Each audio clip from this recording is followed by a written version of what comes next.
تو اگر صلات کے اجتماعات کو ہم نے فنکشن نہیں بنایا، یعنی مساجد کو فنکشن نہیں بنایا، تو اس کو میری سبمیشن سمجھ لیجئے یا عرضداشت سمجھ لیجئے آپ لوگوں سے اور آپ سب سے خاص طور سے، کہ ہم انڈیا، آل انڈیا، انٹرنیشنل جس سطح پہ ضرور چیز بنائیں، لیکن جو مراکز ہیں اپنے گلی محلوں میں ان کو ایکٹیویٹ کریں۔ مسجد جو ہے، ہر مسجد کو کچھ مت کہیے مسجد نبوی بنا دیجیے، اس میں کیا نہیں ہوتا تھا۔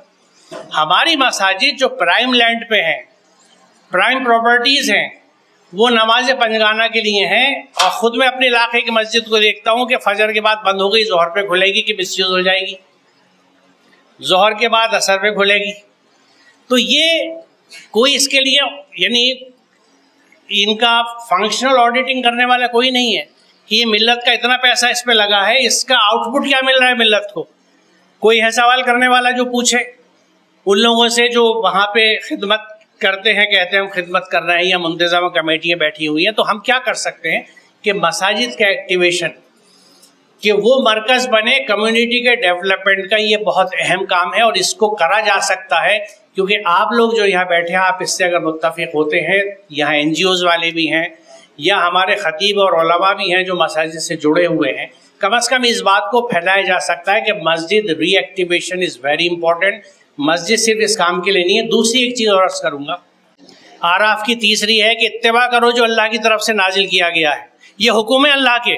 اتباع مجھے نہ اپنی دل کی کرنی ہے نہ کسی اور ولی کی کرنی ہے۔ وَلَا تَتَّبِعُوا مِن دُونِهِ أَوْلِيَاءَ، اللہ کے احکامات کی اتباع کرنی ہے۔ اب یہ اگر حکم ہے تو میرا اسلام اور میری تربیت گھر کی کہاں گئی اگر میں بچے کو قرآن سمجھا نہیں رہا تاکہ اللہ کے احکامات اسے پتہ لگیں اور ان پہ عمل کرے، مسلمان بنے۔ مسلمان گھر میں پیدا ہو کے مسلمان نہیں بنتا، مسلمان اپنے نفس پہ قابو کر کے اللہ کے احکامات پہ جا کے بنتا ہے۔ یہ ضروری سمجھتا ہوں کہ ڈاکٹر عبدالقدیر صاحب کا شکریہ ادا کروں کہ جس فراست کا ثبوت انہوں نے دیا ہے اس موضوع پہ بات کر کے۔ اور دیکھیے بات وہ ثابت ہوتی ہے اس عملی قدم سے، کیونکہ ہم نے سب نے اپنی اپنی جگہ تعلیم پائی جس شعبے میں گئے۔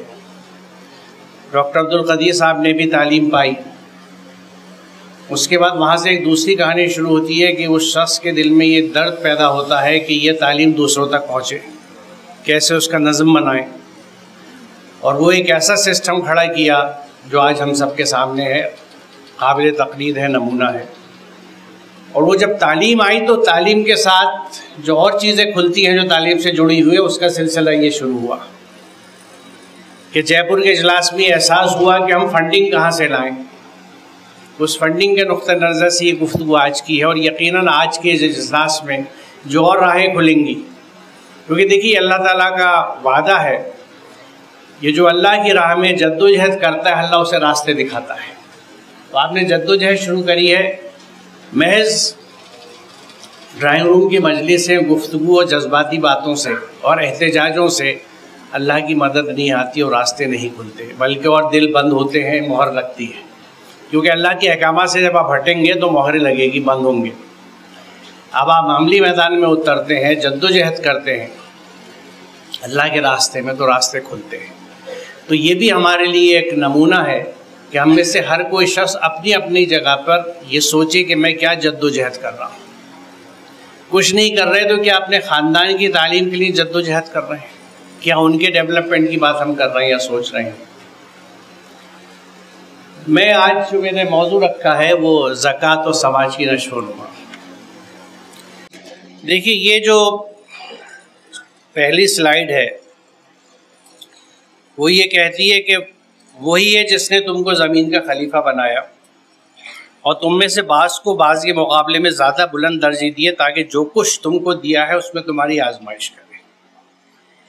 اس میں دو نکات بہت اہم ہیں۔ پہلی چیز تو یہ ہے کہ ہماری حیثیت زمین پہ بتائی جا رہی ہے کہ وی آر دا وائس جیرنٹس اور دی کسٹوڈینس، ہم خلیفہ ہیں اس زمین اور اس کے وسائل کی، اور یہ وہ زمین ہے جس پہ نہ صرف یہ ہے کہ انسان بلکہ تمام جاندار آباد ہیں، کیونکہ قرآن ہی نے یہ بات کہی کہ وَالْأَرْضِ وَجَعَلَ لِلْأَنَامِ، تمام جاندار اور جتنی چیزیں یہاں موجود ہیں اس کا انسان کو خلیفہ بنایا گیا، کیئر ٹیکر کہہ لیجئے، کسٹوڈین کہہ لیجئے۔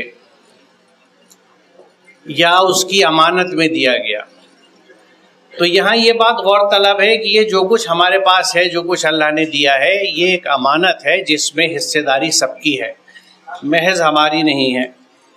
اور دوسری چیز جو اس سے ریلیٹڈ ہے، جو نقطہ اس سے ریلیٹڈ ہے، جو میں نے عرض کیا کہ جو کچھ مال جس کو دیا ہے وہ آزمائش کے لیے ہے. یعنی کیا دیکھا جائے گا کہ جو مال ہمارے پاس ہے اس کا استعمال ہم نے کس طرح سے کیا. وَالَّذِي خَلَقَ لَكُم مَّا فِي الْأَرْضِ جَمِيعًا، یہ بہت اہم حکم ہے قرآن کا، ایک بہت بڑا بیانیہ ہے کہ جو کچھ ہے زمین پہ وہ سب کا سب تم سب کے لیے ہے. میں یہ سمجھتا ہوں کہ اس سے بڑا سوشلزم کا کوئی اسٹیٹمنٹ نہیں ہو سکتا کہ جو کچھ زمین پر ہے وہ تم کا سب کا سب تم سب کے لیے. اور پھر اس کے بعد میں اگلے نقطے پہ آؤں گا کہ اس کی تقسیم کے سلسلے میں کیا بات کہی گئی ہے. اس سے پہلے میں 2 آیات پیش کروں گا جو ایک اور رخ قرآن کا بتاتی ہے جس سے ہماری اکثریت واقف نہیں ہے. Next please. بلا شبہ رات و دن کے یکے بعد دیگرے آنے میں اللہ تعالیٰ نے جو کچھ آسمان و زمین میں پیدا کیا ہے ان سب میں آیات ہیں ان لوگوں کے لیے جو اللہ کا تقوی اختیار کرتے ہیں. یہ بہت ریمارکیبل آیت اس معنی میں ہے کہ اس میں اللہ تعالیٰ یہ بتاتا ہے کہ کائنات میں جتنی اس کی تخلیقات ہیں ان سب کو وہ اپنی آیت کہتا ہے. وہ یاد دہانی کرتی ہیں اللہ کی، اس کے عظمت کی، اس کے گرینڈیور کی، اور ہدایت دیتی ہیں ہمیں اگر ان کا مطالعہ ہم کریں. اسی لیے یہ بات کہی جاتی ہے کہ ان لوگوں کے لیے یہ آیت بنتی ہے جو اللہ کا تقوی اختیار کرتے ہیں. اللہ کا تقوی کون اختیار کرتا ہے؟ جو اللہ کے احکامات پہ چلتا ہے. کیونکہ دیکھیے متقی کی سب سے آسان تعریف یہ ہے کہ جو اللہ نے کہا ہے وہ کرنا اور جس چیز سے منع کیا وہ نہیں کرنا. یعنی total submission to divine guidance. جو اللہ تعالیٰ کے احکامات 100% اس پہ عمل کرنا. تو جو بھی ان آیات، کیونکہ اللہ کے احکامات ان آیات کے مطالعے کے تعلق سے جو ہیں متقی وہ ہوں گے جو اس پہ وہ ذہن میں رکھیں گے. کائنات کی آیات کا بھی مطالعہ کریں گے، ان میں بھی کھوج کریں گے. بلکہ حقیقت تو یہ ہے کہ اگر آپ نمل دیکھیں 83 سے 85 تو اتنی زبردست حکم ہے یہ. اور اللہ تعالیٰ یہ ذکر آتا ہے قیامت کا کہ قیامت کے دن سب لوگ جمع جب کیے جائیں گے اور ان کی درجہ بندی کری جائے گی. تو پھر اللہ تعالیٰ ان سے پوچھے گا، کیا پوچھے گا؟ فَكَذَّبْتُمْ بِآيَاتِي وَلَمْ تُحِيطُوا بِهَا عِلْمًا أَمَّاذَا كُنتُمْ تَعْمَلُونَ. تم نے میری آیات کو ریجیکٹ کر دیا. You rejected my signs without comprehending them with your knowledge. تم نے میری آیات کو جھٹلا دیا. کذبتم، بنا ان کا علمی احاطہ کیے. اور اگلی بات کیا ہے؟ أَمَّاذَا كُنتُمْ تَعْمَلُونَ. What was it you did؟ تم کر کیا رہے تھے؟ یعنی عین مطلوبہ ہے یہ چیز. اور دونوں آیات ہیں، کائنات کی بھی اور کتاب کی بھی. Next please. اور ان آیات کی اہمیت جو ہے یہ سورہ حامیم سجدہ کی 53ویں آیت میں واضح ہوتی ہے کہ عنقریب ہم ان کو اپنی آیات آفاق میں بھی دکھائیں گے اور ان کے نفوس میں بھی، یہاں تک کہ ان پہ یہ بات کھل جائے گی یہ قرآن برحق ہے. یعنی آفاق اور انفس میں آیات کے کھلنے کا سلسلہ جاری رہے گا. قرآن کی آیات مکمل ہیں، اب کون سی آیت کھلیں گی؟ کائنات کی. آفاق میں اور انفس میں جو روز روز ہمیں چیزیں پتہ لگتی ہیں، ڈسکوریز ہوتی ہیں ان علوم کی مدد سے، جن کا یعنی 900 سال سے ہم نے دین سے خارج کر رکھا ہے، باہر کر رکھا ہے، وہ دین کا حصہ نہیں ہے. اللہ کا شکر ہے کہ حالات بدلے ہیں اور علوم کو یکجا کرنے کی اور ہولسٹک ایجوکیشن کی کچھ بات چلی ہے تقریباً 900 سال کا نقصان اٹھانے کے بعد. اور اس میں کتنے پیچھے رہ گئے آج سوچتے ہیں تو ڈر لگتا ہے، ہمت نہیں ہوتی اس گہری کھائی کو دیکھنے کے لیے جس کو ہمیں عبور کرنا ہے علوم کو یکجا کرنے کے بعد. اب یہاں اس کے بعد میں کیونکہ دیکھیے آیات کی جو اہمیت اللہ تعالیٰ نے کہی اس سلسلے میں صرف ایک آیت کو جو مجھے وقت کا اندازہ ہے، اور رحمان خان صاحب بھی اب تشریف رکھتے ہیں ماشاءاللہ، تو میں بہت اختصار کے ساتھ صرف ایک آیت آپ کے سامنے رکھوں گا اللہ تعالیٰ کی کائناتی آیت. Next please. یہ جو ایک آیت ہے چاروں طرف ہمیں دکھ رہی ہے، کیا ہے؟ ایک ہرا درخت ہے، جھاڑ ہے، پودا ہے. اس ہرے پودے میں ہرا اس لیے کیوں کہتے ہیں؟ کیونکہ اس میں ایک مادہ ہوتا ہے جس کو کلوروفل کہا جاتا ہے، اسی سے ہرا رنگ ہے. اور یہ کلوروفل صرف ان حصوں میں ہوتا ہے جو ہوا میں یا روشنی میں ہوتے ہیں، پتیوں میں خاص طور سے.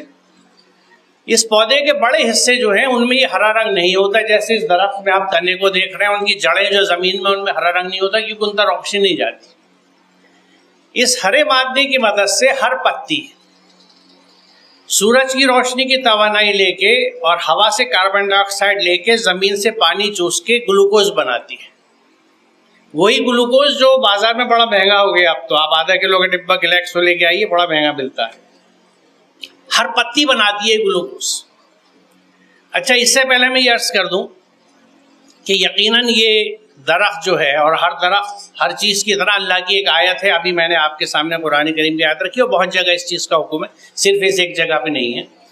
دوسری چیز یہ ہے کہ کائنات کی ہر چیز سوائے انسان کے محض اللہ کے حکم پہ چلتی ہے، کیونکہ وہ لاز ہیں جو نیچر میں ہمیں ملتے ہیں، ایٹم سے لے کے یونیورس تک، لیونگ ورلڈ سے لے کے نان لیونگ ورلڈ تک. وہ لاز جن کے تحت، یعنی جیسے الیکٹران کی میں بات کروں تو آپ دیکھیں گے کہ اس میں الیکٹرانز جو ہیں ان کی اسپیڈ، ان کی گردش لاز سے کنٹرول ہے، جن کو ہم ایٹامک لاز کہتے ہیں. ایک آربٹ سے، ایک شیل سے الیکٹران دوسرے میں نہیں جا سکتا، ایل ایم میں نہیں جائے گا، ایم این میں نہیں جائے گا نارمل حالت میں، جب کیونکہ ان کے لاز ہیں. ہر چیز قانون سے بنی ہوئی ہے، قانون اللہ کے بنائے ہوئے، یعنی ہر چیز اللہ کے حکم کی اتباع کرتی ہے سوائے انسان کے، کیونکہ اسے چوائس دی ہے، اسے نفس دیا ہے کہ ہوا کی اتباع کرے کہ وحی کی اتباع کرے. اللہ کے حکم پہ چلتا ہے یا منمانی کرتا ہے. باقی ہر چیز تو، یعنی ہم یہ کہہ سکتے ہیں کہ ہر چیز کائنات کی مسلم ہے، کیونکہ مسلم کون ہے؟ جو اللہ کے احکامات پہ چلے. تو یہ جو درخت ہے یہ ایک مسلم سماج ہے، اور اللہ کی ایک آیت ہے، ایک نشانی، ایک پوائنٹر ہے، ریمائنڈر ہے اللہ کی حکمت کا اور عظمت کا. تو اب یہ ہری پتی جب محنت کر کے صحیح معنوں میں اپنا جگر جلا کے گلوکوز بناتی ہے، وہ رزق حاصل کرتی ہے اپنی محنت سے، جد و جہد کر کے. اس رزق کا کرتی کیا ہے؟ امیجیٹلی منتقل کر دیتی ہے، ٹرانسفر کر دیتی ہے ان حصوں میں جہاں شکر نہیں بنتی، کیونکہ ان پہ ہرا رنگ نہیں ہے. اللہ کی وہ نعمت ان کے پاس نہیں ہے، ان کو وہ فضل نہیں پہنچ سکا، تو میں بناتی ہوں، فوراً پہنچاتی ہوں. پورے سسٹم میں شکر بنتی ہے اور فوراً منتقل ہو جاتی ہے نان گرین پارٹس میں، تاکہ وہ زندہ رہ سکے، سروائیو کر سکے، اور ان کی گروتھ ہو سکے، ان کی نشو و نما ہو سکے. کوئی پتی نہیں کہتی کہ ھذا من فضل ربی، تو میرے رب کا فضل ہے، عمارت بناؤں گا. تقسیم کرتی ہے، اور اس کے لیے اللہ کا ایک قانون ہے جس کو ہم لا آف ڈیفیوژن کہتے ہیں، کہ everything moves from a region of high concentration to a region of low concentration, یا from a region of high free energy to a region of low free energy. تو یہ diffusion کا لا جو ہے، یہ قانون پوری کائنات میں جاری و ساری ہے، اور بات صرف درخت کی نہیں ہے. ہمارے جسم میں اگر یہ متوازی اور مساوی تقسیم کا قانون بند ہو جائے تو امیڈیٹلی ہم مر جائیں گے، کیونکہ ہمارے پھیپڑوں میں جو گیس ایکسچینج ہوتی ہے کاربن ڈائی آکسائڈ اور آکسیجن کے بیچ میں، ہم سانس لے کے آکسیجن اندر لیتے ہیں اور کاربن ڈائی آکسائڈ باہر نکالتے ہیں، یہ جو خون سے ٹرانسفر کا گیس کا عمل ہے، یہ ڈیفیوژن بیسڈ، یعنی ڈیفیوژن رک گیا، یہ مساوی تقسیم رک گئی، ایکویٹیبل ڈسٹریبیوشن رک گیا، تو کوئی جاندار زندہ نہیں رہ سکتا. یہ اتنا ضروری چیز ہے، وسائل کی مساوی تقسیم. اب دیکھیے پودا ہے، برابر میں نے درخت کی تصویر لی ہے. جب پودا بڑا ہوتا چلا گیا، کیونکہ ہری پتی بنا رہی ہے اور سب کو کھلا رہی ہے، سارے حصے بڑے ہو رہے ہیں، اس کی جڑیں بھی گہری ہو گئی ہیں، وہ درخت بن گیا. اچھا، جیسے جیسے گروتھ ہو رہی ہے، پتیاں نئی نئی بن رہی ہیں، شکر سازی بن رہی ہے، زیادہ شکر بن رہی ہے. اب پورے پلانٹ میں سرکولیٹ ہو گئی شکر، اب پھر سرپلس بچ رہا ہے ان کے پاس. کیا کریں؟ کوئی پتی اسٹور کرنے کے لیے تیار نہیں ہے، اپنے پاس نہیں رکھے گی، اس لیے درخت پہ آپ کو موٹی پتلی پتی نہیں دکھتی، سب ایک سی ہیں. کوئی جمع کر کے نہیں رکھے گی، ذخیرہ اندوزی ہورڈنگ کی گنجائش ہی نہیں ہے، کیونکہ مسلم سماج ہے، حکم جانتا ہے اللہ کا. تو کیا کرتے ہیں کہ بھئی بیت المال میں جمع کر دو، جس کو ضرورت ہو لے لے. بیت المال کیا ہے؟ یہ جو پھل آپ کو دکھ رہے ہیں یہ بیت المال ہے. یہ ہر مسلم سماج کا بیت المال ہے، جس کو ضرورت ہے لے لو، چاہے وہ اناج کی شکل میں ہو، کپاس کی شکل میں ہو، لکڑی کی شکل میں ہو، پھلوں کی شکل میں ہو. آل دی پروڈکٹیوٹیز گیون ٹو دی ہیومینٹی، کہ جس کو چاہو لے لو. درخت یہ نہیں پوچھتا کہ نام بتاؤ توڑنے سے پہلے، محمد اسلم ہو، مسلمان ہو تو لے جاؤ ورنہ نہیں ملے گا، کافروں کو نہیں دیتے. اللہ کی نعمتیں سب کے لیے کھلی ہوئی، کیونکہ وہ رب العالمین ہے. تو یہ ایک آیت ہے جو ہمیں وسائل کی تقسیم کا بہترین حکم دیتی ہے. کیا بتاتی ہے؟ Next please. وہ آپ سے پوچھتے ہیں کہ کیا خرچ کریں، قل اللہ. اب یہ پتی ہمیں بتا رہی ہے اس آیت کو، یہ قرآنی آیت ہے، وہ کائناتی آیت ہے کہ what ever surplus with you circulate it in your society. جو کچھ آپ کے پاس سرپلس ہے، کہیں اسٹوریج کی بات نہیں ہے. میں معافی کے ساتھ کہوں گا کیونکہ ہمارے یہاں فائنینسر اور بینکرز بھی بیٹھے ہوئے ہیں، بہت معذرت کے ساتھ. یہ ایک طالب علم کی جسارت ہے، اس کو معاف کر دیجیے گا، لیکن قرآن کا طالب علم ہوں، جو سمجھا ہوں آپ کے ساتھ شیئر کرتا ہوں. شیئر اٹ ود ادرس، دوسروں کے ساتھ دیجیے، دوسروں کو شیئر کیجیے. اسی طرح اللہ تمہارے لیے احکام واضح کرتا ہے تاکہ تم غور و فکر کرو دنیا اور آخرت میں. تھنک اباؤٹ اٹ کہ جو تم کر رہے ہو کیوں کر رہے ہو، کیونکہ پوری کائنات کر رہی ہے. دیکھیے ایک دلچسپ بات یہ ہے، چونکہ پوری کائنات مسلم ہے، کہ جیسے ہی ہم اللہ کے احکامات پہ عمل کرنا شروع کرتے ہیں، ایسے جو دیوانے ہیں ان میں بڑی عجیب ہمت ہوتی ہے. ہم دیکھتے ہیں چند ہوتے ہیں کیونکہ فرزانے جو ہیں وہ اپنے حساب کے اسلام پہ چلتے ہیں، جو دیوانے ہیں وہ قرآن کو سمجھ کے اس پہ عمل کرتے ہیں. آج کے زمانے میں معذرت کے ساتھ پھر کہہ رہا ہوں، اور نہیں تو بتا دیجیے کتنے گھروں میں قرآن سمجھ کے پڑھا جاتا ہے یا ناظرہ پہ کام چل رہا ہے، بچوں سے لے کے بڑے تک. تو وہ دنیا اور آخرت کی جب فکر کرتے ہیں تو ان کو یہ پتہ لگتا ہے کہ میں کس چیز سے میرا صحیح راستہ کیا. اس کی بھی ایک مثال دوں آپ کو. ہم لوگوں نے صنعت انقلاب آیا، انڈسٹریلائزیشن شروع ہوا، بہت خوشی ہوئی. پنڈت نہرو نے کہا کہ these are the new temples of India, یہ جو چمنی تھی کارخانے کی، سب بہت خوش ہوئے. انڈسٹریل ایولیوشن آیا، انڈسٹریز بنی، صنعتیں بنی، اور ہمارا سیکنڈری اور ٹرشری اور کوارٹرلی کنزمپشن خوب بڑھتا چلا گیا چیزوں کا. 150 سال بعد اس کی وجہ سے جو پولوشن اور ماحول میں، پانی میں اور ہوا میں ڈس بیلنس شروع ہوا، عدم توازن شروع ہوا، تو ہم نے کہا یہ تو غلط ہے، اور آج ہم اس کو ٹھیک کرنے کی ہم آدھی ادھوری کوشش کرتے ہیں. لیکن اس سے ایک ڈائریکٹ کیا رزلٹ آیا کہ سائنٹسٹ نے یہ سوچنا شروع کیا کہ ہمیں بایو ماڈل کی طرف لوٹنا چاہیے، کہ نیچر میں جس طرح سے سنتھیسس ہوتی ہے ہم بھی ویسے ہی کریں. یہ انڈسٹریز تو نقصان دے رہی ہیں. آج یہ نینو ٹیکنالوجی اور بایو ٹیکنالوجی اسی کے ثبوت ہے، لیکن کوئی یہ نہیں کہہ رہا کہ ہم اللہ کے کائنات کے، یا جو بھی آپ اسے کہیے، گاڈ کہیے، ایشور کہیے، جو نام دیجیے، کریٹر کے ماڈل کو اپنانے کی کوشش کر رہے ہیں، because that is the best model out there. یہ درخت جو نظر آ رہے ہیں جن کا ذکر میں آپ سے کر رہا ہوں، ایسی زبردست انڈسٹریز ہیں کہ ایسی انڈسٹری ہمارے یہاں نہیں ہوتی، کیونکہ جتنے ملٹیپل پروڈکٹس ان کے یہاں بنتے ہیں ہماری انڈسٹری میں نہیں بنتا. ہمارے یہاں ایک پروڈکٹ یا 2 پروڈکٹ یا بائی پروڈکٹ ملا لیجیے جو 8-10 پروڈکٹ. اس درخت میں کون سا کیمیکل ہے جو نہیں بنتا، اور وہ باہم ملتے نہیں ہیں. کمپارٹمنٹلائزیشن ہے، ورنہ کیوز ہو جائے. کیمسٹری لیب میں جتنے ایسڈس کی بوتلیں لگ رکھی ہیں الگ، سب کو ملا دیجیے، دھماکے ہو جائیں گے. ہیومن بینگس میں، پلانٹس میں، ہر لیونگ تھنگ میں ہزاروں قسم کے کیمیکلس ہیں، اور کوئی ریئیکشن نہیں ہوتا جب تک کہ قانون کے تحت اللہ کے حکم نہ ہو یہ ریئیکشن ہو رہے. تو یہ نظم کا عالم ہے.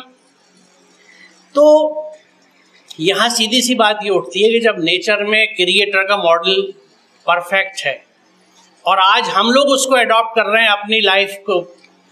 آج بیکٹیریا سے سنتھیسس کی جا رہی ہے، دوسرے مائکرو آرگنزم دیکھے جا رہے ہیں، بایو ریئیکٹرز بن رہے ہیں، کس طرح سے ہم چیزیں بنا سکتے ہیں ان لیونگ آرگنزم سے. تو کیا پھر اللہ تعالیٰ کے قوانین کو ہم اپنی زندگی میں لاگو نہیں کر سکتے، اور ہم یہ سمجھتے ہیں کہ جو ماڈلز ہم نے بنا رکھے ہیں وہ بہت پرفیکٹ ہیں، اچھے ہیں، اور جو اللہ کے بتائے ہوئے قوانین ہیں وہ اتنے مکمل نہیں ہوں گے؟ Next please. اب دیکھیے یہ بہت جگہ ذکر ہے اس کا، جو بات کہی جا رہی ہے کہ اقیموا الصلاۃ وآتوا الزکاۃ وارکعوا مع الراکعین. صلاۃ قائم کرو اور زکوٰۃ دو، اور جو اللہ کے راستے میں جھک رہے ہیں تم ان کے ساتھ جھک جاؤ. اس کا ایک امیڈیٹ یا سطحی مفہوم تو یہ ہے کہ بھئی نماز میں رکوع جا سب کر رہے ہیں، یعنی نماز باجماعت کا آپ سمجھ لیجئے کہ رکوع کے ساتھ رکوع کر لیں. لیکن اور تفصیل میں، کیونکہ وسعتیں جو ہوتی ہیں مفہوم میں، اگر اسے آپ نہیں دیکھتے تو پھر آپ قرآن کو ہر دور کی کتاب نہیں بنا سکتے، وہ یہ فریز ہو جائے گا ایک ٹائم فریم میں. تو اس میں اللہ کے احکامات کے تحت جو لوگ جھک رہے ہیں، کیونکہ رکوع جو ہے وہ سجدے سے پہلے کی سٹیج ہے. جب آپ اللہ کے راستے میں جھکنا شروع ہوتے ہیں تو رکوع کی کیفیت آتی ہے، پھر سجدے کی کیفیت آتی ہے، پھر آپ کا دل ایک طرح سے مکمل اللہ کے حضور میں جھکنے والے دل ہو جاتا ہے، جس کو قرآن قلب سلیم کہتا ہے. اور وہی قلب سلیم ہے جو آخرت میں نیا پار لگائے گا، کیونکہ قرآن یہ کہتا ہے کہ اس دن نہ مال کام آئے گا نہ اولاد، سوائے اس کے الا یہ کہ کوئی قلب سلیم لیے حاضر. تو وہ قلب سلیم جو سبمسو ہارٹ ہے وہ دنیا میں اسی طرح بنتا ہے کہ جب آپ ہر چیز اللہ کے احکامات کے حساب سے کریں. اب وہ بات پھر وہی آتی ہے، میں مجبور ہوں کہنے کے لیے کہ اللہ کے احکامات سے حساب سے کریں کہ اللہ کے احکامات پتہ ہی نہیں ہے. کیونکہ جو ہدایت کی کتاب آئی تھی، جس کو ہم چھت پہ کھڑے ہو کے چیخ چیخ کے اعلان کرتے ہیں کتاب ہدایت ہے پوری انسانیت کے لیے، وہ ہمارے یہاں بندی ہوئی لپٹی ہوئی ایک جلدان میں بہت اوپر رکھی ہے حفاظت کے ساتھ. بچپن سے بچے کو ناظرہ پڑھاتے ہیں اور آخر عمر تک ہم مرنے والے کے قریب یاسین شریف پڑھتے تک میں ناظرہ پہ ہی کام چلا رہے ہوتے ہیں. ہمیں نہیں پتا کہ اس آیت کا مفہوم کیا ہے اور یہ میرے لیے کچھ سجیسٹیو ہے کیا کہ مجھے کیا کام کرنا ہے. تو اس سلسلے میں یہیں یہ بات ضمنی طور پر عرض کر دوں کہ اگر قرآن کے ساتھ ہمارا رویہ یہی رہے گا تو پھر ہم یعنی ایسے پروگرام کر کے اور ممبروں پہ خطیبوں سے درخواست کر کے کبھی انہیں زکوٰۃ سمجھائیں گے، کبھی اقامت صلاح سمجھائیں گے، کبھی یہ سمجھائیں گے، کیا کیا سمجھائیں گے، علم کو ایک کرنا سمجھائیں گے، دین کیا ہے اس کو سمجھائیں گے. کیا یہ بہتر نہیں ہوگا کہ بچپن سے بچے کو قرآن سمجھا کے پڑھائیے اور قرآن کو اپنی زندگی میں لے آئیے؟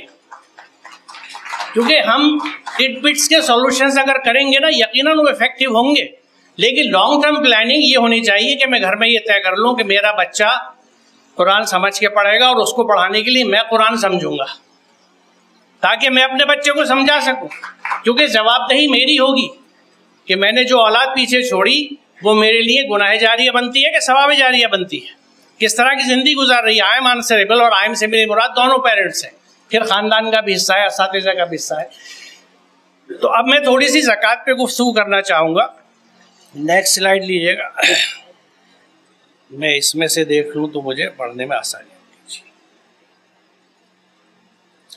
دیکھیے زکوٰۃ کا مادہ جیسا یہاں آپ دیکھیں گے لکھا ہوا آگے سلائیڈ جی زے کاف واو ہے. اس کے معنی ہے نشو و نما، بالیدگی، پھلنا پھولنا. یہ تاج العروس اور ابن قتیبہ سے ریفرنس ہے جو میں یہاں سائٹ کر رہا ہوں. اس کے معنی پاکیزگی کی بھی آتے ہیں لیکن یہ اس کا بنیادی مفہوم نہیں ہے.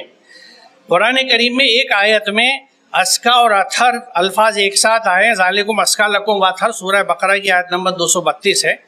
اس میں اتھر تو پاکیزگی کے لیے اور اسکا نشو و نما یعنی بڑھوار کے لیے استعمال ہوا ہے. سورہ شمس میں زکاہ کے مقابلے میں دساہا آیا ہے. قد افلح من زکاہا وقد خاب من دساہا. کامیاب ہوا وہ جس نے نفس کا تزکیہ کیا اور نامراد ہوا وہ جس نے اس کو دبا دیا. تزکیت ان کے معنی ہے دبا دینا، کسی کو زندہ دفن کرنا. اس کا حوالہ ہمیں سورہ نحل کی آیت نمبر 59 میں ملتا ہے. اس کی نشو و نما یا ڈیولپمنٹ کو روک دینا. لہذا تزکیہ کے معنی ہوں گے ان تمام رکاوٹوں کو دور کر کے جو کسی کی راہ میں ہوں، اس کی نشو و نما کے حالات کو سازگار کرنا. To facilitate and ensure the development of the individual. جو بھی رکاوٹیں ہیں وہ چاہے مالی ہوں یا ایڈامنٹ والدین ہوں جو پڑھانا نہیں چاہتے بچے کو، بہت ساری چیز ہو سکتی ہیں، ان سب سے اسٹرگل کر کے نکالنا ہے. دوسری سلائڈ پلیز نیکسٹ. ایتا کے معنی ہے دینا، لہٰذا ایتا زکوٰۃ کے معنی ہوئے نشو و نما کے مواقع فراہم کرنا یعنی ڈیولپمنٹ اپارچونیٹیز مہیا کرنا. اس نشو و نما میں انسان کی ظاہری کیفیت اور اسباب زندگی نیز اس کی ذات یا نفس کی نشو و نما دونوں چیزیں شامل ہیں، یعنی corporeal development as well as internal development, نفس کی پرورش. اور دیکھیے وہ بھی چیز کتنی دلچسپ ہے کہ جب ہم اللہ کے حکم کے تحت لوگوں کے ڈیولپمنٹ کے لیے مال خرچ کرتے ہیں تو ہم اپنا مال دے رہے ہیں دوسروں کے اوپر، لیکن اس کے لیے جن قوتوں سے ہمیں اندر لڑنا پڑتا ہے، جن خواہشات سے کہ روک لو اس پیسے کو، روک لو، کہیں پہ انویسٹ کر دو، کل کو اگر تنگی آ گئی تو تمہارا کام کیسے چلے گا، کب تک اس ماروتی میں چلو گے، آڈی لے لو پیسے ہیں، مرسی لے لو پیسے ہیں. ان سب سے لڑ کے جب آپ نے اس پیسے کو دوسرے پہ خرچ کیا تو وہ جو تبدیلی آپ کے نفس میں آئی that is the desirable change.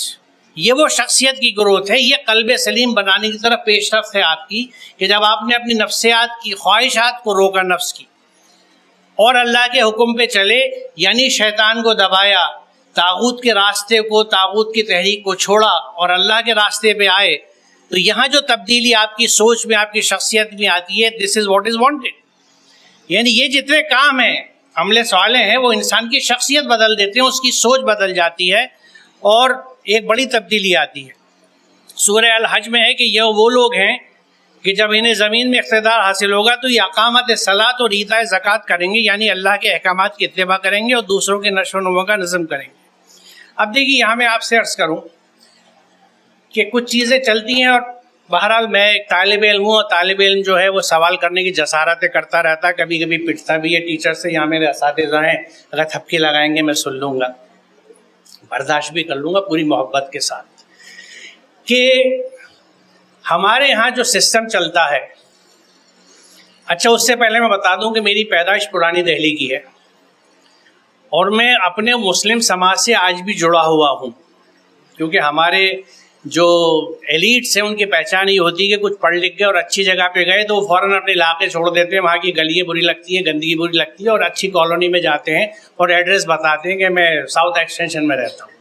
تو میں اسی گندی بستیوں کا رہتا ہوں، انہی کا کیڑا ہوں، اور وہیں سے سیکھتا ہوں اور وہیں کچھ کام کرنے کی کوشش کرتا ہوں۔ تو وہاں پہ کیا یعنی شعبان کے مہینے سے تیاری جہاں بہت سی شروع ہوتی ہے، وہاں زکوٰۃ کی تیاری شروع ہوتی ہے، اور میں بے حد مشکور ہوں خالد رشید صاحب کا، کیونکہ میرا تھوڑا سا دل بڑھا آج، کیونکہ میں نے ہمیشہ یہ بات کہی کہ بھائی یہ 2.5% کا کیا معاملہ ہے زکوٰۃ کا، آپ نے 40% کرا، تو کچھ گنجائش ہوئی، اب ہم قول العفو کی طرف بڑھ رہے ہیں، کیونکہ قرآن تو حکم دیتا ہے کہ جو زائد ہو اس کو تقسیم کرنا ہے، what is surplus with you should be distributed in the community, اور اس کمیونٹی میں 40 اچھا سوری میں آئی اسٹینڈ کریکٹڈ، مجھ سے غلطی ہوئی، میں شاید فرد انبساط میں اور خوشی میں اس کو اس طرح سمجھ گیا۔ اکثر لوگ کہتے ہیں نا کہ جو چیز سننا چاہو وہ سنائی دیتی ہے اور جو دیکھنا چاہو وہ دکھائی دیتی ہے۔ ارے نہیں، اللہ تعالیٰ آپ کو ہمارے اوپر قائم رکھے، آپ ہمارے لیے حوصلے کا ذریعہ ہیں، کیونکہ اتنی بات کرنے والے بھی کم ملتے ہیں۔ میں یہاں اسٹیج سے کھڑے ہو کے یہ بات کہہ رہا ہوں اپنی زندگی کے تجربوں کی۔ بہرحال تو عرض میں یہ کر رہا تھا کہ اب اس میں اگر رمضان سے جڑی ہوئی ہے زکوٰۃ، تو جہاں کتب علیکم صیام آیا تھا وہاں زکوٰۃ کا ذکر ہوتا، اقیموا الصلاۃ وآتوا الزکوٰۃ کیوں ہے؟ سوچیں وجہ کیا ہے کہ ڈیولپمنٹ آف دی کمیونٹی کی بات کرتی ہے زکوٰۃ، کمیونٹی ڈیولپمنٹ فنڈ۔ اب مجھے اگر کمیونٹی کو اپنی ڈیولپ کرنا ہے تو اس کے لیے مجھے ایک مرکز چاہیے جہاں سے میں کروں گا، وہ مرکز ہے ہماری مساجد، اور اس کا محرک اور یعنی وجہ اصل جو ہے وہ اقامت صلاۃ کے اجتماعات ہیں۔ ہم اقامت صلاۃ کے اجتماع میں جمع ہوتے ہیں، اللہ کی حمد و ثنا کر لیتے ہیں رکعت کی شکل میں، لیکن اقامت صلاۃ رہ جاتی ہے، ہم سلام پھیر کے گھر چلے جاتے ہیں۔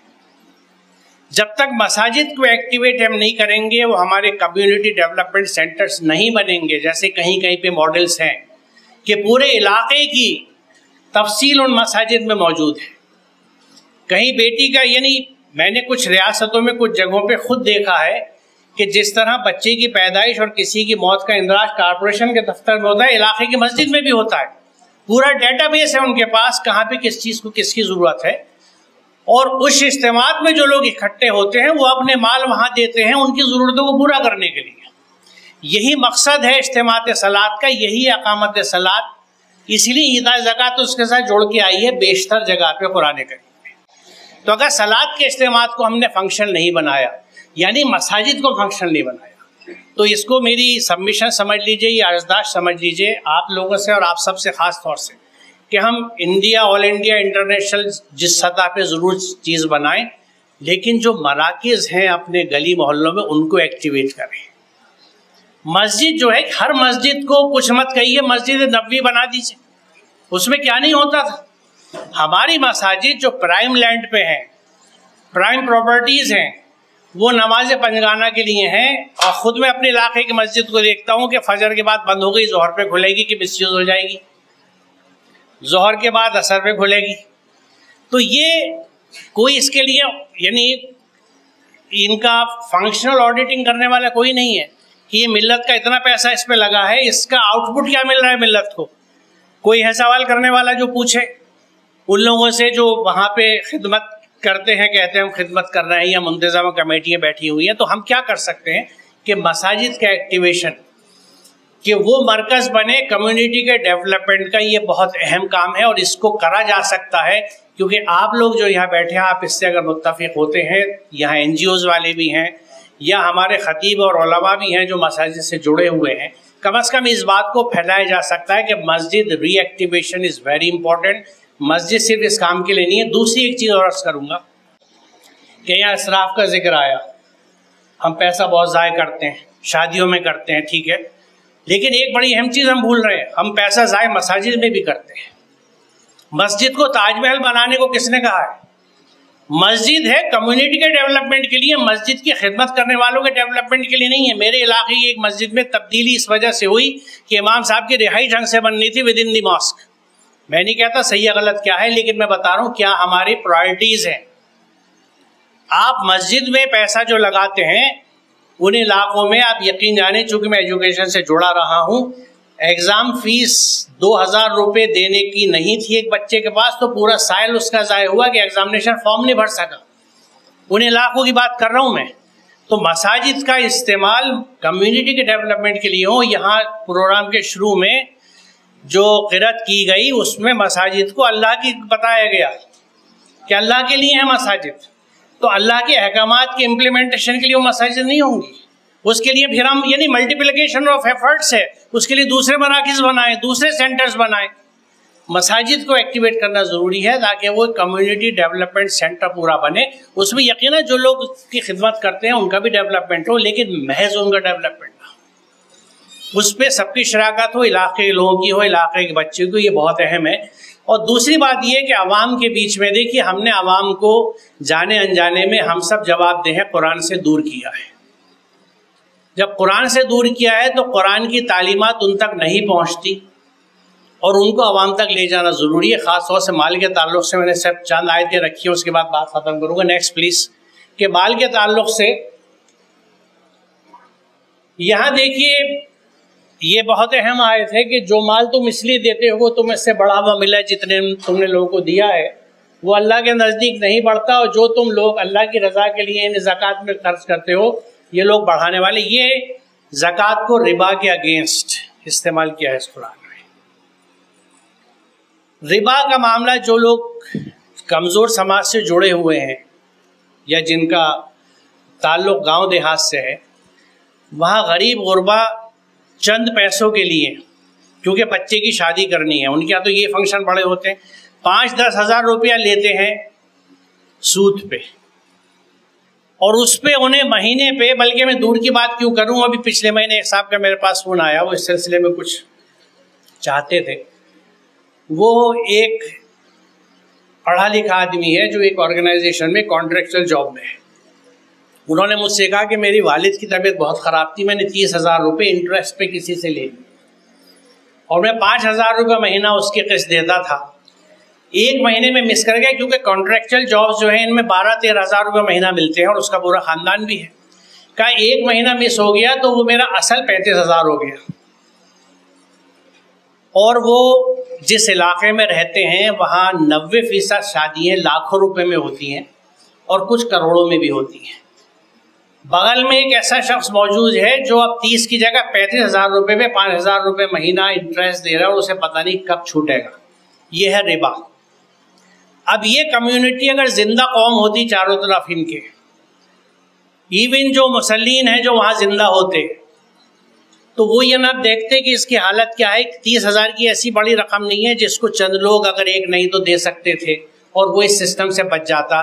یہ ہے فرق ربا کا اور زکوٰۃ کا، کہ جب کمیونٹی کے ڈیولپمنٹ کی آپ بات لے کے چلیں گے، کیونکہ ابھی ہم نے دونوں آیات میں دیکھا هو الذی خلق لکم ما فی الارض جمیعا بھی دیکھا سورہ بقرہ کا، اور اللہ کی آیات کو کائنات میں بھی کام کرتے دیکھا کہ وسائل کس طرح تقسیم ہو رہی ہیں.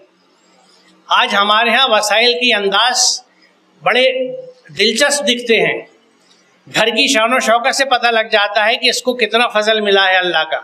اس سے تختی کا سائز بھی بڑا ہو جاتا ہے کہ ھذا من فضل ربی بڑی لکھی ہوئی ہے یا چھوٹی سی لکھی ہوئی ہے. لیکن وہ مکانات کی بلندی، مکانوں میں کمروں کی تعداد، گیریج میں کتنی گاڑی ہیں، کون سی گاڑی ہیں، اس پہ فیصلہ ہوتا ہے. تو یہ وجہ کیا ہے کہ ہم یہ نہیں جانتے کہ قرآن کے احکامات اس کے لیے کیا ہے. Next please. میں مختصر بات کر رہا ہوں کیونکہ وقت پھر بھی زیادہ لگ رہا ہے، لیکن یہ میسیج ذرا ضروری ہے. اب دیکھیے یہ سورہ حمز کا ہے کہ الذی جمع مالا وعددہ یحسب ان مالہ اخلدہ. 3 لوگ ہیں جن کے لیے سورہ حمز ویل کی، تباہی کی، جہنم کے خطرناک علاقے کی یعنی خوشخبری سناتا ہے ود ان ورڈ کو آواز. ہومز اور لمز والے، سامنے مذاق میں چھیٹے بازی کرنا، پیٹھ پیچھے برائی کرنا، یہ ہومز اور لمز ہے. اور جو مال کو جمع کر کر کے رکھتے ہیں کہ یہ ان کو قائم رکھے گا. مال کے تعلق سے چند آیتیں نیکسٹ پلیز.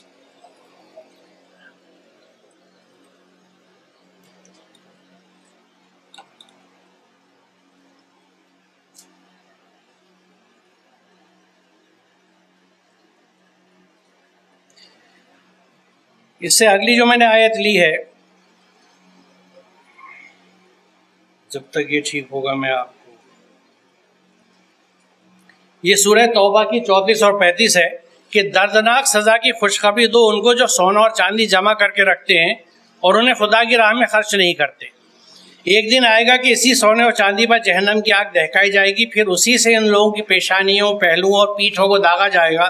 یہ ہے وہ خزانہ جو تم نے جمع کیا تھا، لو اپنی سمیٹی ہوئی دولت کا مزہ چکھو. Next please.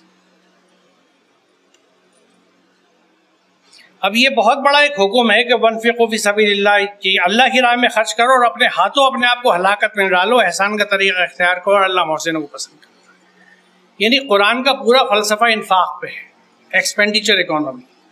خرچ کرو، جو مال آیا ہے اس کو جمع کر کے مت رکھو، اس سے کوئی اور کاروبار، کوئی کارخانہ، کوئی کھیتی، کوئی چیز شروع کرو جس میں 10 لوگوں کو اور روزگار ملے گا، تاکہ آپ کا پیسہ جو ہے وہ سماج میں، معیشت میں، ملک کی گردش کرتا رہے اور لوگوں کے لیے جاب اپارچونیٹیز نکلتی رہیں اور لوگوں کے گھروں کے چولہے جلتے رہیں. اور اس پورے پروسیس کو دیکھیے، زکوٰۃ کی بات سے الگ ہٹ کے دیکھیں تو ایک بہت بڑا حکم ہے، ایک بہت بڑی عبادت ہے. وَأَحْسِنُوا، احسان کی روش رکھو، ڈو گڈ ٹو ادرس. اور احسان جو ہے وہ زبان سے بھی ہوتا ہے، اخلاق اور کردار سے بھی ہوتا ہے، مال سے بھی ہوتا ہے. اور اس کے ساتھ ہی یہ بھی حکم ہے کہ احسان کر کے جتانا مت. Next please. سورہ بقرہ کی 262 میں یہی بات ہے کہ جو لوگ اپنے مال اللہ کی راہ میں خرچ کرتے ہیں اور خرچ کر کے پر احسان نہیں جتاتے، نہ دکھ دیتے ہیں، ان کا اجر ان کے رب کے پاس ہے اور ان کے لیے کسی اور رنج اور خوف کا موقع نہیں ہے. یہ آخری آیت ہے. Next please. رشتہ دار کو اس کا حق دو، مسکین اور مسافر کو اس کا حق دو. فضول خرچی نہ کرو، فضول خرچ لوگ شیطان کے بھائی ہیں اور شیطان اپنے رب کا ناشکرا ہے. آج ہماری زندگی کے تمام اہم پہلو فضول خرچی پہ ٹکے ہوئے ہیں، دکھاوے کے اوپر، ایگزیبیشنزم، ایکسٹراویگنس. دکھاوے سے ہم ثابت کرنا چاہتے ہیں کہ لوک وی ہیو ارائیوڈ، ہم ہیں کچھ، ہمیں گنو. قرآن شیطان کا بھائی کہتا ہے. اور اگر ہم احسان کی روش پہ چلتے ہیں تو 2 وعدے اللہ تعالیٰ کرتا ہے جو ڈریمز ہیں ہر ایک انسان کا، کہ اللہ کی رحمت اس کے ساتھ ہوگی اور اللہ اس کو دوست بنائے گا. یحب المحسنین کی بات ہے. ہم میں سے کون بد نصیب ہوگا جو اللہ سے دوستی پسند نہیں کرے گا، جو ہر وقت اپنے اوپر رحمت کا سایہ نہیں چاہے گا. ضرور آئے گا، شرط چھوٹی سی ہے، واسنو ڈو گڈ ٹو ادرس. دوسروں کے ساتھ اچھا کریے، ان کے لیے سوچیے، ان کے لیے کام کیجیے. تو یہ جو زکوٰۃ کا نظم ہے، یہ دوسروں کے ڈیولپمنٹ کے لیے ایک ایفرٹ ہے جو ہر شخص کے پاس ہے جو اپنے مال میں سے دوسروں کا حصہ نکالنا چاہتا ہے. وہ 10 روپے بھی ہو سکتے ہیں، 2 روپے بھی ہو سکتے ہیں، 2 لاکھ بھی ہو سکتے ہیں، 20,000 بھی ہو سکتے ہیں. جب اجتماع صلات میں ایتاء زکوٰۃ دینے والے سب اکٹھے ہوں گے تو جس کے پاس جتنا ہوگا وہ دے گا اس میں، کیونکہ وہ چاہتا ہے کہ میرے گلی کے جو 4 بچے ہیں وہ تعلیم پا جائیں، کسی کی کچھ مدد ہو جائے، جو لوگ بے روزگار ہو گئے ان کے لیے روزگار ہو جائے، جس کے پاس مزدوری نہیں ہے اس کو کچھ نہیں تو ایک سبزی کا ٹھیلا ہم لگوا دیں، کسی کو ایک مشین دے دیں. یہ چھوٹے چھوٹے کام ہیں جس سے لوگ اپنے پیروں پہ کھڑے ہونے کے بعد خود روزگار جنریٹ کرنے لگیں گے اگر محنت کرتے رہے اور اللہ کے احکامات کے حساب سے، یعنی آنیسٹی کے ساتھ، ایمانداری کے ساتھ انہوں نے محنت کری تو اللہ تعالیٰ ان کو ترقی دے گا، کیونکہ محنت کا پھل ملتا ہے. تو میری صرف سبمیشن یہ ہے کہ ہمیں کوشش یہ کرنی چاہیے، ہمارے ہر مسئلے کا حل ہوگا کہ ہم اپنے مساجد کو ایکٹیویٹ کر لیں. اور ماڈلز موجود ہیں ہماری ملک کے مختلف ریاستوں میں. ملیشیا کے مدارس کا ذکر آیا، ملیشیا کے مدارس میں کس طرح کی تعلیم ہے، وہ کس طرح کی اسکل ڈیولپمنٹ اپنے یہاں کراتے ہیں، وہ بھی ہمیں سامنے رکھنا چاہیے. کیونکہ وہاں دیکھیے سماج کے لیے اگر آپ پروڈکٹیو پارٹ نہیں بنا رہے. مجھے اپنا بچپن یاد ہے کہ مسجد کے امام صاحب جو تھے میری گلی کی مسجد کے، وہ کارپینٹر تھے. وہ محنت کرتے تھے، اپنی روزگار وہاں سے لیتے تھے، نماز کے وقت پہ جاتے تھے، اذان دیتے تھے، نماز پڑھاتے تھے، پھر آ جاتے تھے کام کرنے. وہ چیزیں کہاں چلی گئیں؟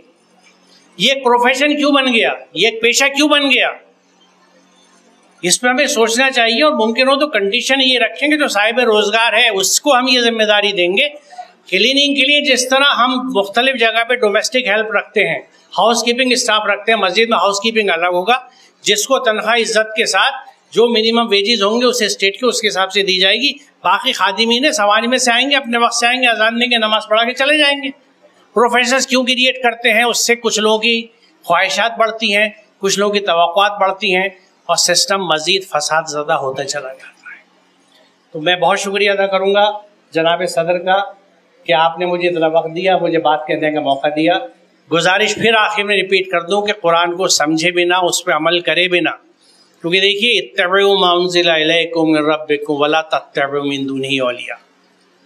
آراف کی تیسری ہے کہ اتباع کرو جو اللہ کی طرف سے نازل کیا گیا ہے. یہ حکم ہے اللہ کے.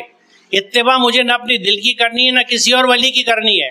ولا تتبعوا من دونہ اولیاء، اللہ کے احکامات کی اتباع کرنی ہے. اب یہ اگر حکم ہے تو میرا اسلام اور میری تربیت گھر کی کہاں گئی اگر میں بچے کو قرآن سمجھا نہیں رہا تاکہ اللہ کے احکامات اسے پتہ لگیں اور ان پہ عمل کرے، مسلمان بنے. مسلمان گھر میں پیدا ہو کے مسلمان نہیں بنتا، مسلمان اپنے نفس پہ قابو کر کے اللہ کے احکامات پہ جا کے بنتا ہے. بہت شکریہ، السلام علیکم.